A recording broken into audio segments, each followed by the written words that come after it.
क्या लिखा है बेटा? 12 लिखा है। ये चलो, ये क्या है? न्यून कोण, न्यून कोण, न्यून कोण, न्यून कोण, acute angle, acute angle, right angle. एक ऐसा टीएलएम है, तूला वाला है, तूला बैलेंस, उनको जोड़ना है तो समान वेट के जो है ये बॉल हैं जी।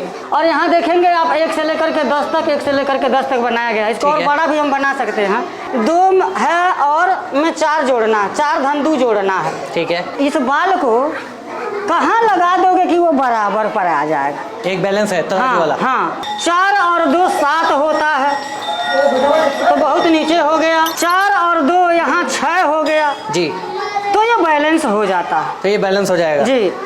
अब जब 4 और 2 बैलेंस हो जाएगा तो कहा जाएगा 4 और 2 मिलकर के कितना होता है? 6 होता है। इसी को जोड़ कहते हैं। ये देखिएगा एंगल का कॉन्सेप्ट है। पट्टी प्रकार की सहायता से एंगल बनाया जाता है। दोनों जब एक पर रहेगा तो 0 डिग्री का एंगल बनेगा। उसके बाद से एक्यूट एंगल, जिसको न्यून कोण कहते हैं, राइट एंगल 90 डिग्री हो गया। अब 90 डिग्री से obtuse angle, obtuse obtuse obtuse angle, obtuse angle, obtuse angle, obtuse angle. लेकिन जैसे स्ट्रेट हो जाएगा स्ट्रेट एंगल हो जाएगा। स्ट्रेट एंगल 180 डिग्री का एंगल बनने लगेगा। उसके बाद से रिफ्लेक्स एंगल हो जाएगा। Reflex reflex reflex reflex reflex reflex angle, reflex angle. और जब फिर एक चक्कर घूम के आ जाएगा तो 360 डिग्री का एंगल बन जाएगा, जिसको होल एंगल या कंप्लीट एंगल कहा जाता है। ये हमारा बड़ा इंटरेस्टिंग चार्ट है सर। गिनती भी सिखा देता है, पहाड़ा भी सिखा देता है। 2 एकम 2, 2 दूना 4, 2 तीहा 6, 2 चौके 8, 2 पंजे 10, ऐसे करते करते थोड़ा बड़े क्लास में जाते हैं 4-5 में तो हम इसमें लॉसा भी सीख सकते हैं और मौसा भी सीख सकते हैं। इसकी प्रक्रिया है, हमारे में 3 है और मान लीजिए कि यह हमारा 4 है। ठीक है। बहुत इंटरेस्टिंग तरीका है। 3 एकम 3, 3 दूना 6, 3 त्रिके 9 हो गया। 3 चौके क्या हो जाएगा?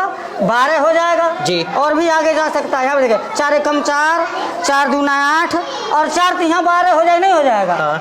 3 चौके 12, 4 तिहा 12, 12 पर आ गया। इसका मतलब 3 और 4 का जो एलसीएम होगा वो 12 हो जाएगा जी। टेबल पढ़ते पढ़ते दोनों जब एक जगह आ जाएंगे एक संख्या पर तो वो हो जाएगा उसका जो है एलसीएम। तो ये बहुत ही इंटरेस्टिंग, बहुत बढ़िया कॉन्सेप्ट है। बहुत बढ़िया कॉन्सेप्ट है। खास करके कक्षा 3 में पूर्ववर्ती बता दिया जाता है, पहले की संख्या बाद की संख्या। पहले कहेगा तो इसको इधर जो है इधर पुश कर देगा तो 0 आ जाएगा, यानी कि 1 की जो पूर्ववर्ती है वो 0 है। 1 की उत्तरवर्ती इधर ऐसे पुश कर देगा तो 2 हो जाएगा, मैंने कि 1 के बाद अगले वाला 2।